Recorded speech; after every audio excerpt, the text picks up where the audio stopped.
বলেন, আমি আপনার উম্মতের জন্য, আমার বান্দাদের জন্য নির্ধারিত টাইমে 5 ওয়াক্ত নামাজকে ফরজ করলাম। হযরত আব্দুল্লাহ ইবনে মাসউদ রাদিয়াল্লাহু তাআলা বলেন, আল্লাহ রাসূলকে আমি জিজ্ঞাসা করলাম, ইয়া রাসূলুল্লাহ, কোন আমল করলে আল্লাহ বেশি খুশি হয়, আল্লাহ বেশি রাজি হয়, আল্লাহর বেশি প্রিয় হওয়া যায়? রাসূলুল্লাহ সাল্লাল্লাহু আলাইহি ওয়াসাল্লাম বললেন, তুমি 3টা আমল করবে। কয়টা? জোরে বলেন, কয়টা? 1 নাম্বার as-salatu ala waqtiha, নির্ধারিত টাইমে নামাজ আদায় করা। 2 নাম্বার বিররুল ওয়ালিদাইন, মা বাবার সাথে ভালো ব্যবহার করা। কথা বলেন ঠিক কিনা? কারণ আল্লাহ সুবহানাহু ওয়া তাআলা এই কালামে হাকিমে যেখানে আল্লাহ তার ইবাদতের কথা বলেছেন, তারপরে আল্লাহ বলেছেন ওয়া বিল ওয়ালিদাইনি ইহসানা।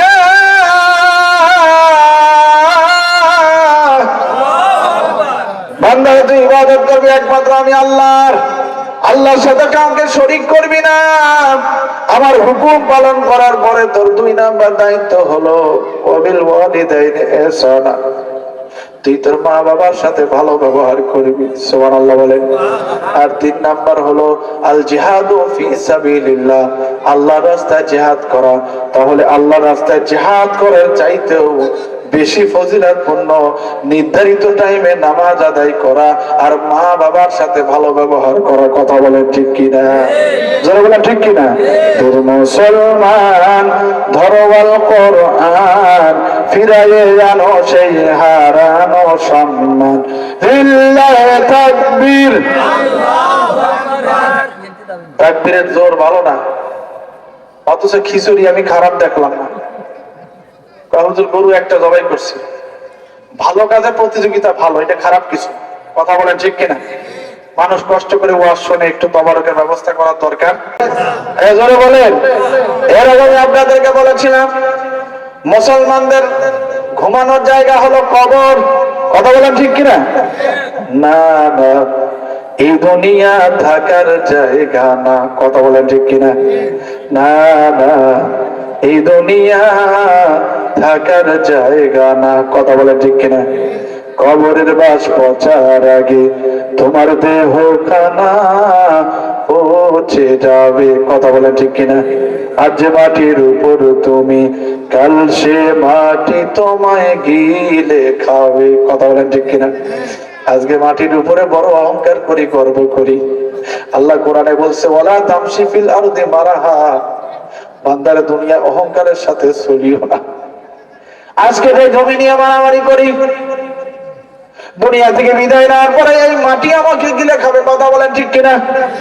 মন রে মন একটু ভাবনা, না না না, এই দুনিয়া থাকার জায়গা না। কথা বলেন ঠিক কিনা?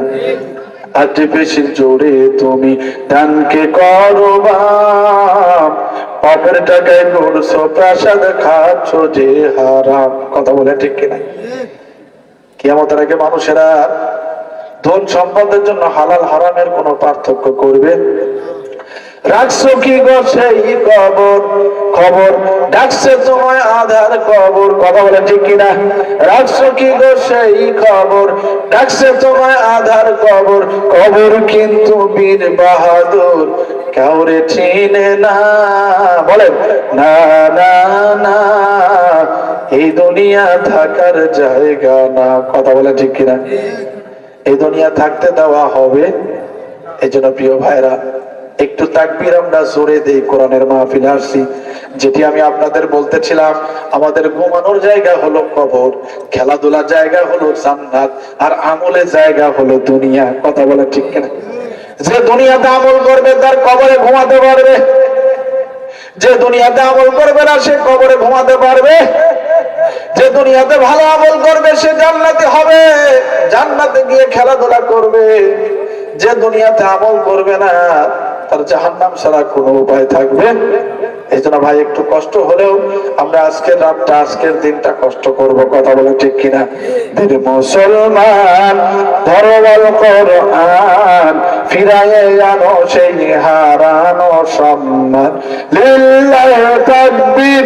ধরওয়াল কোরআন ফিরায়ে জানো সেই হারানো সম্মান লিল্লাহি তাকবীর আল্লাহু আকবার আরো জোরে লিল্লাহি তাকবীর আল্লাহু আকবার যে ইমানি বলে হয়ে বলিয়ান শাসন করিতি তুই দুনিয়া জাহান সত্যের সেই তলোয়ার তুলে ধরো আবার সত্যের তলোয়ার কি আরে করে বলেন কি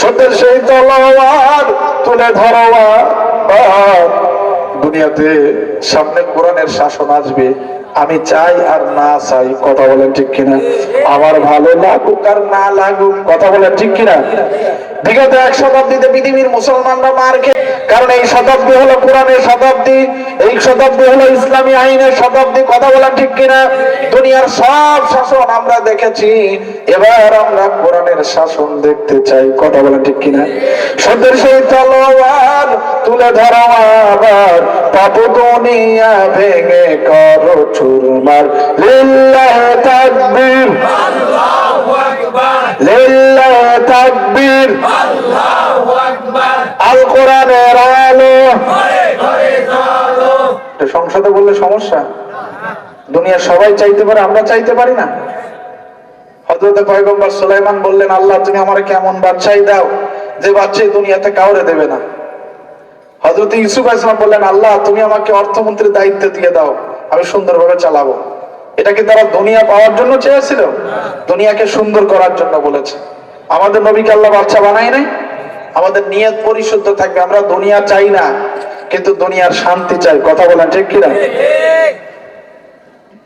আল কোরআনের আলো ঘরে ঘরে জ্বলো কোরআন আছে যেখানে আমরা আছি সেখানে মাহফিল আছে যেখানে আমরা আছি সেখানে বাজার আছে যেখানে আমরা নাই সেখানে চায়ের দোকান যেখানে আমরা নাই সেখানে সত্যি বলছেন বাজার তো করাই লাগবে যেতেও হবে কিন্তু বাজারে আড্ডা দেওয়া যাবে চা খেতে হবে কিন্তু চায়ের দোকানে বসে টিভি দেখা যাবে চাচারা আছে না একই সিনেমা 10-12 দেখে আছে কিনা এরকম আল্লাহর ওলি আপনার এলাকায় নেই বিশেষ করে আমার বেশি কষ্ট লাগে এই মাহফিলগুলিতে এত পরিমাণ দোকানপাট পাবে জামাতে কারণ আল্লাহ সুবহানাহু ওয়া তাআলা এই মহাগ্রন্থ আল কোরআনে নামাজের কথা বলেছে 82 বার এর মধ্যে আল্লাহ সুবহানাহু ওয়া তাআলা 62 বার আল্লাহ বলেছেন নামাজ কায়েম করার কথা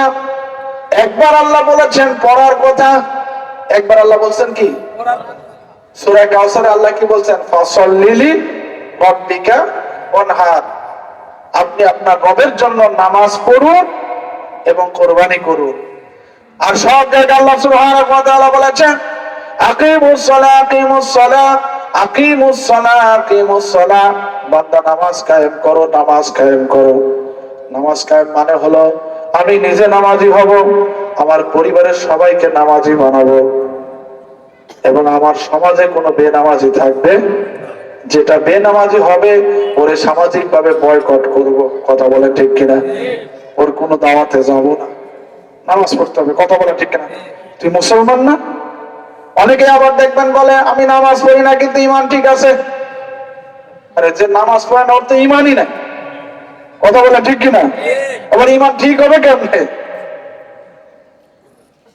এই যে ওই সমস্ত বাউলদের কাছ থেকে এই সমস্ত শয়তানি শেখে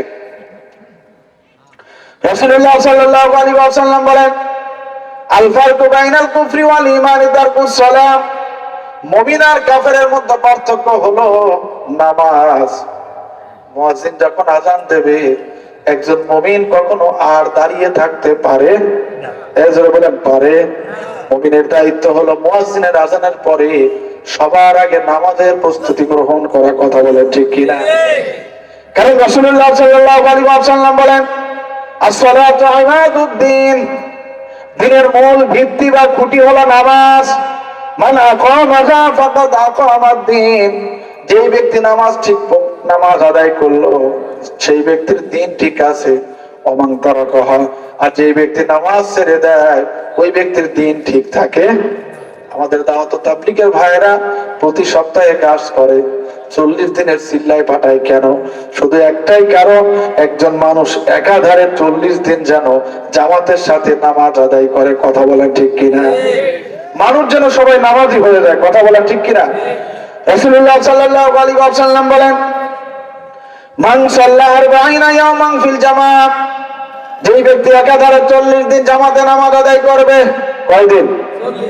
জোরে বলেন কয়দিন? ইদরাকু তাকবীরাতাল উলা, তাকবীরে উল্লাহর সাথে, কুতিবাত লাহু বারআতান, দুইটা জায়গা থেকে আল্লাহ তার নামটা কেটে দেয়। এক নাম্বার বারআতুম মিনান নার, জাহান্নামের দরজা থেকে আল্লাহ তার নামটা কেটে মুমিনের দরজায়, আল্লাহর ওলির দরজায় লিখে দেয়। সুবহানাল্লাহ বলেন। আবার আতুম মিনান নিফাক, আর মুনাফিকের দরজা থেকে আল্লাহ তার নামটা কেটে মুমিনের দরজায় লিখে দেয়। বলেন সুবহানাল্লাহ। জাহান্নাম থেকে নাম কেটে জান্নাতের দরজায়, মুনাফিকের দরজা থেকে নামটা কেটে মুমিনের দরজায়। এবার আপনারা নিজের বিবেককে প্রশ্ন করেন, আমরা কি আল্লাহওয়ালা মুমিন হতে চাই না মুনাফিক হতে চাই? জোরে বলেন। যদি আমরা মুমিন হতে চাই তাহলে আমাদের 5 ওয়াক্ত নামাজ জামাতে পড়ার জন্য চেষ্টা করা লাগবে কিনা? জোরে বলেন, লাগবে কিনা? কারণ আল্লাহ রাসূল বলেন, নামাজের যে মনোযোগটা আসার অন্যতম একটা কারণ হলো, আপনি যখন নামাজ পড়বেন আপনার মনোযোগ বাড়বে না কমবে? আর যখন আপনি একা একা পড়বেন যত শয়তান আছে সব ধরবে। কথা বলেন ঠিক কিনা? আর খালি শয়তান আপনাদের বলবে, এই তাড়াতাড়ি কর, ওই ধান করে হয়েছে ওটা। কথা বলেন ঠিক কিনা? এই মা বোনেরা, আপনাদের আর কত বলবো? আল্লাহ কোরআনে বলছে, তাফাসসাহু ইয়াফসাহিল্লাহু লাকুম, তোমরা অন্যকে জায়গা করে দাও, আল্লাহ তোমাদের জায়গা করে দেবে। এই জন্য কোন মজলিসে বসলে আমাদের সব বোনরাই কিন্তু আল্লাহর কোরআনের আলোচনা শোনার জন্য আসছে। কথা বলেন ঠিক কিনা? এই জন্য শীতের দিন যত পারেন একটু সামনে আসেন আর একজন বোনকে জায়গা করে দেন। কথা বলেন ঠিক কিনা? যাতে আপনারা সবাই কোরআনের আলোচনা শুনতে পারি। কথা বলেন ঠিক কিনা? এজন্য বলেন ঠিক কিনা? তাহলে যেই কথা আপনাদের বলতেছিলাম, রাসূলুল্লাহ সাল্লাল্লাহু আলাইহি ওয়াসাল্লাম হাদিসের মধ্যে বলেন, যেই ব্যক্তি আযান শোনার পরে জামাতে আসে না, আমার মন চায় ওর বাড়িটা আমি আগুন দিয়ে জ্বালিয়ে দেই। ওর বাড়িতে যদি শিশু বাচ্চা না থাকতো, ওর বাড়িতে যদি অসহায় বৃদ্ধ পিতামাতা না থাকতো, তাহলে অবশ্যই আল্লাহর গজব সেখানে আসতো। কিন্তু আল্লাহ দয়ালু, আল্লাহ রহমান, আল্লাহ দুনিয়াতে আমাদের প্রতি রহম করবে, পরকালের জিন্দেগিতে শাস্তি দেবেন। এই জন্যই আল্লাহ দয়া করে আমাদের উপরে শাস্তি দেয়। এই জন্য প্রিয় ভাইরা, আমরা জামাতে নামাজ পড়বো, রাজি আছি? এই জন্য বলি রাজি আছি। কে কে রাজি আছে? হাত তুলে আল্লাহকে দেখা। লিল্লাহি তাকবীর, লিল্লাহি তাকবীর। হাত নামা। কারণ আল্লাহ কোরআনের মধ্যে বলেন, ইন্নাস সালাতা তানহা আনিল ফাহশাই ওয়াল মুনকার, একমাত্র নামাজই পারে সমাজকে ভালো করতে। কথা বলেন ঠিক কিনা? একমাত্র নামাজের মাধ্যমেই পরিবারের সমস্ত খারাপই দূর হয়ে যাবে। কথা বলেন ঠিক কিনা?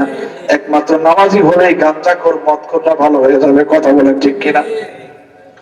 এজন্য আল্লাহ সুবহানাহু ওয়া তাআলা বলেছেন, আল্লাযীনা ইম্মাক্কান্নাহুম ফিল আরদি, আমি যদি দুনিয়াতে কাউকে দুনিয়ার নেতৃত্ব দেই, সমাজের নেতৃত্ব দেই, রাষ্ট্রের নেতৃত্ব দেই, ইউনিয়নের নেতৃত্ব দেই, তাদের 1 নম্বর দায়িত্ব হলো মুসলিম সমাজের সবাইকে নামাজ পড়তে বাধ্য করবে। কথা বলেন ঠিক কিনা? নামাজ পড়তে বাধ্য করতে হবে সমাজের নেতা হলে।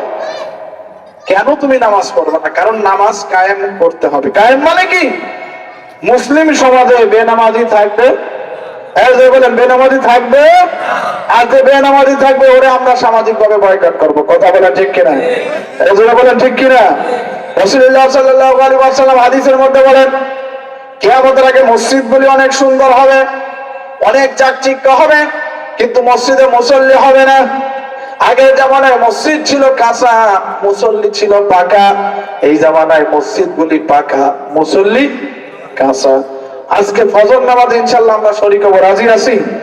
যত রাতি ওয়াজ শুনি আমার দৃঢ় ইয়াকিন করব আমি ফজর নামাজ ছাড়বো। এজন্য বলেন ছাড়বো। আজ যারা 5 ওয়াক্ত নামাজি, ওরা নামাজ না পড়ে থাকতে পারে? একজন সাহাবী এসে বলল, ইয়া রাসূলুল্লাহ, দেখি আমি আসবো না, কিভাবে আসি? কিন্তু যখন আজান হয়েছে ওর ইমানে ধাক্কা লাগছে। কথা বলেন ঠিক কিনা? থাকতে পারছে? এজন্য এটা ঠিক আছে যে মানুষের দেহের একটা সহনীয়তা আছে, কিন্তু যারা খাঁটি ইমানদার ওরা যদি সারা রাতে ওয়াজ শোনে ওরা নামাজ না পড়ে থাকতে পারে না। কথা বলা ঠিক কিনা? কেমন করে ঘুমাও তুমি, কেমন করে ঘুমাও তুমি, ফজর করে কাজা, এমনও তো হতে পারে তোমার জহরে জানাজা। কথা বলেন ঠিক কিনা? এই জোরে বলেন ঠিক কিনা?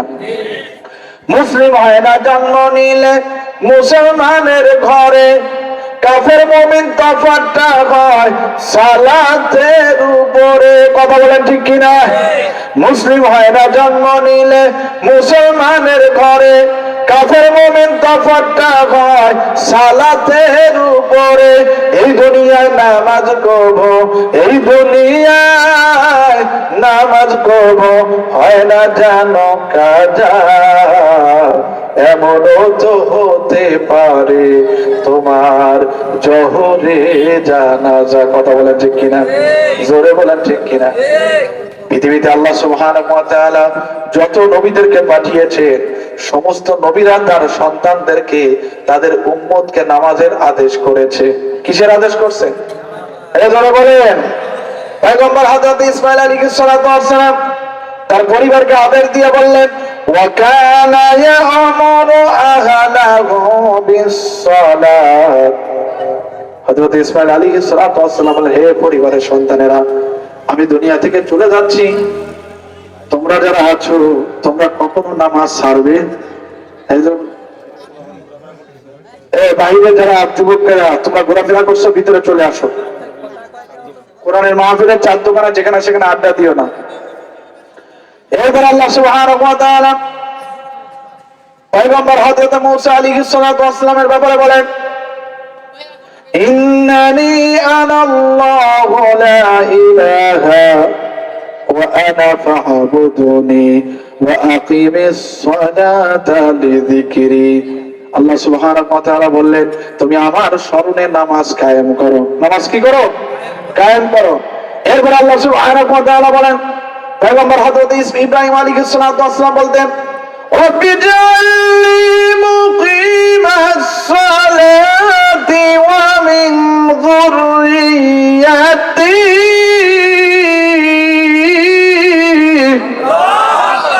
হযরত ইব্রাহিম আলাইহিস সালাতু ওয়াস সালাম আল্লাহর কাছে দোয়া করতেন, রব্বি জাআলনি।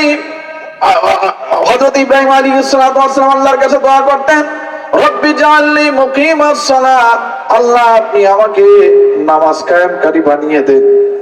নবীজি কি নামাজ কায়েমকারী ছিলেন না? ইব্রাহিম সালামকে নামাজ কায়েমকারী ছিলেন না?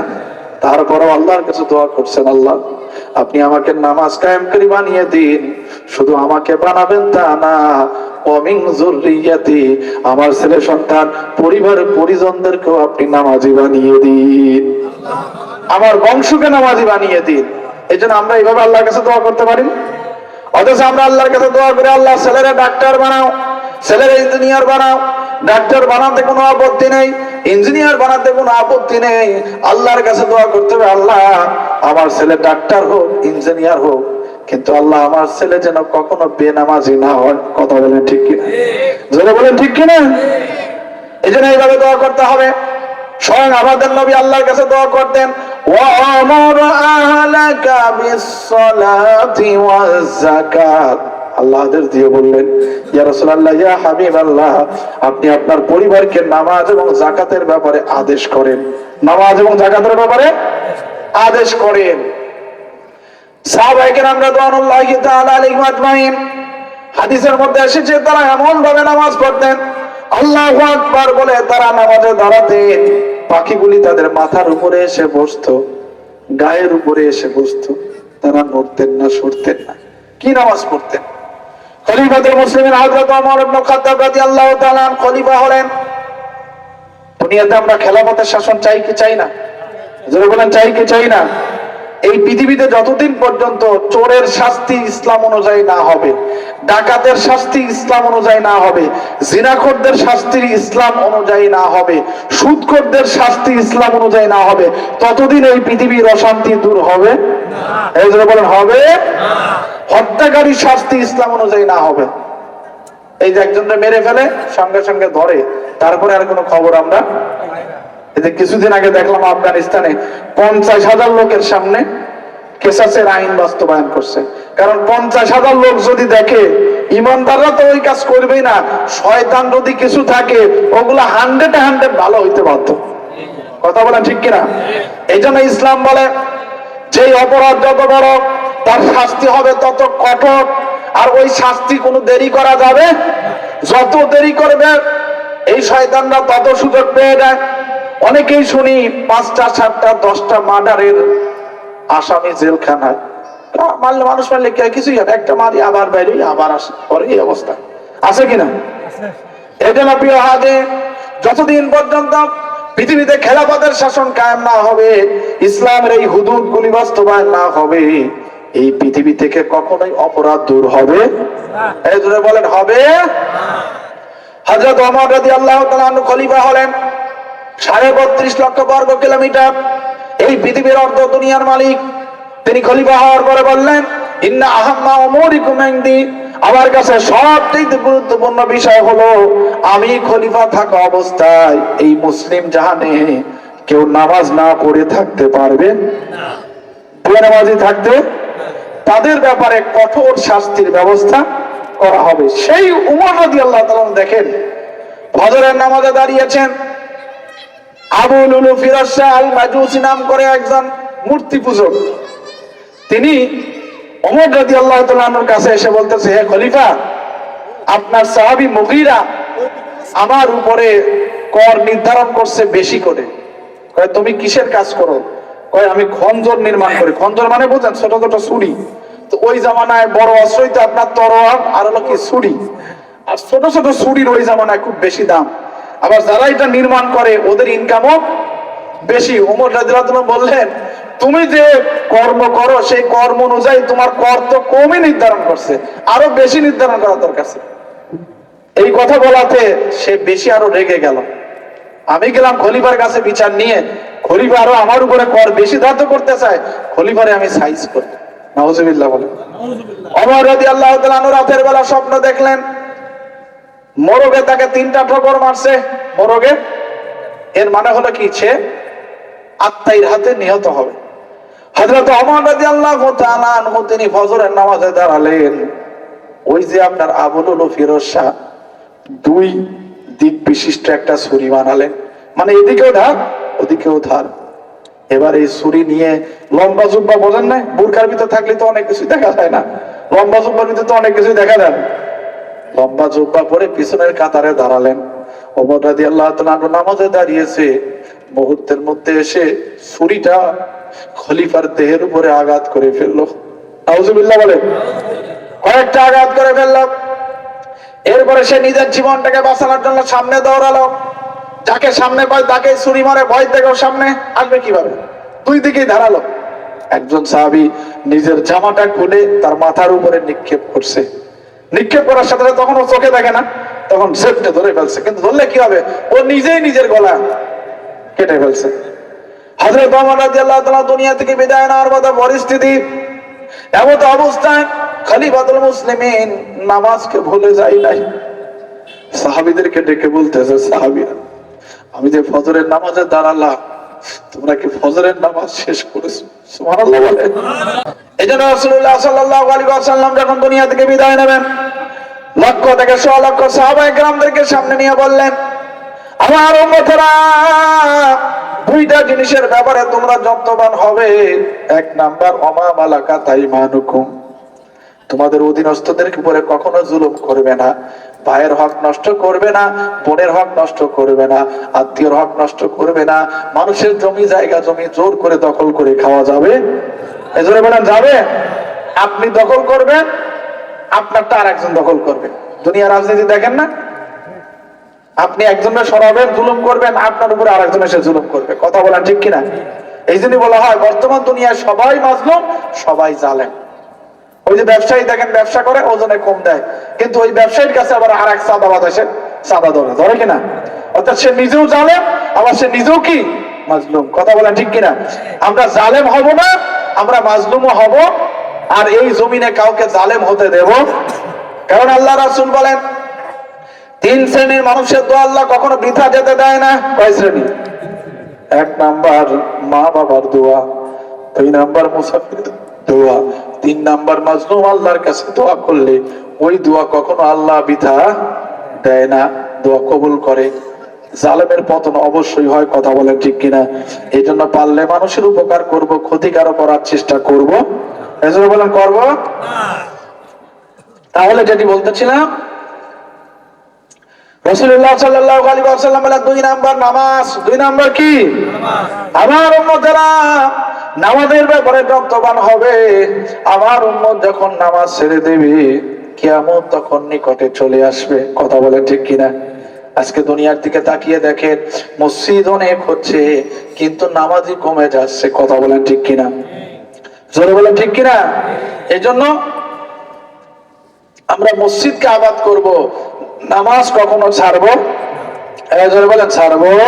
একটু জিকির করি লা ইলাহা ইল্লাল্লাহ, জোরে লা ইলাহা লা ইলাহা ইল্লাল্লাহ মুহাম্মাদুর রাসূলুল্লাহ সাল্লাল্লাহু রাসূলুল্লাহ সাল্লাল্লাহু আলাইহি ওয়াসাল্লাম একদিন মসজিদে নববীতে ফজরের নামাজ শেষ করে মুখটাকে ঘুরায় সাহাবায়ে কেরামদের দিকে মুখ করে বসলেন। রাসূলুল্লাহ সাল্লাল্লাহু আলাইহি ওয়াসাল্লাম সাহাবায়ে কেরামদেরকে প্রশ্ন করলেন, ও আমার সাহাবায়ে কেরামরা, আজকে তোমরা কেউ রাতের বেলা স্বপ্ন দেখেছো কিনা? নবীজি প্রত্যেকদিন জিজ্ঞাসা করতেন আর স্বপ্নের ব্যাখ্যা করতেন। সাহাবীরা বলল, আমরা আজকে রাতের বেলা কোনো কিছু দেখি নাই। রাসূলুল্লাহ সাল্লাল্লাহু আলাইহি ওয়াসাল্লাম বলেন, আজাবান, আমি আজকে একটা স্বপ্ন দেখেছি, যে স্বপ্ন আমাকে অত্যন্ত আশ্চর্যিত করেছে, আমাকে অত্যন্ত ভীত সম্ভ্রস্ত করেছে। সাহাবায়ে কেরাম বলল, ইয়া রাসূলুল্লাহ, ইয়া হাবিবাল্লাহ, আপনি কি স্বপ্ন দেখেছেন? রাসূলুল্লাহ সাল্লাল্লাহু আলাইহি ওয়াসাল্লাম বলেন, আমি স্বপ্নে দেখলাম আমার একজন উম্মত কবরের মধ্যে মাটি তাকে প্রচন্ড চেপে ধরেছে। আমি আমার উম্মতকে বাঁচানোর জন্য চেষ্টা করতেছিলাম, সেই মুহূর্তে ওযু এসে আমার উম্মতকে কবরের আযাব থেকে রক্ষা করলো। সুবহানাল্লাহ বলেন। এরপর আমি দেখলাম আমার আরেকজন উম্মত শয়তান তাকে ঘিরে ধরেছে, শয়তানের ধোঁকা এসে ভীত সন্ত্রস্ত হয়ে পড়েছে। আমি আমার উম্মতকে বাঁচানোর জন্য চেষ্টা করলাম, সেই মুহূর্তে আমি দেখলাম আমার উম্মতের জিকির এসে তাকে শয়তানের ধোঁকা থেকে বাঁচিয়ে দিল। সুবহানাল্লাহ বলেন। এই জন্য প্রিয় হাজরিন, দুনিয়াতে আমরা ভালো থাকতে গেলে 3টি আমলের দিকে আমাদের খেয়াল রাখতে হবে। 1 নাম্বার হলো উত্তম আখলাক। 1 নাম্বার কি? উত্তম আখলাক, ভালো আচরণ, মুস্কি এসে মানুষের সাথে কি করা? কথা বলা। 2 নাম্বার হলো সাহিব আহলুল্লাহ, নেককার মানুষের সহবত গ্রহণ করা, আল্লাহওয়ালাদের সহবত গ্রহণ করা।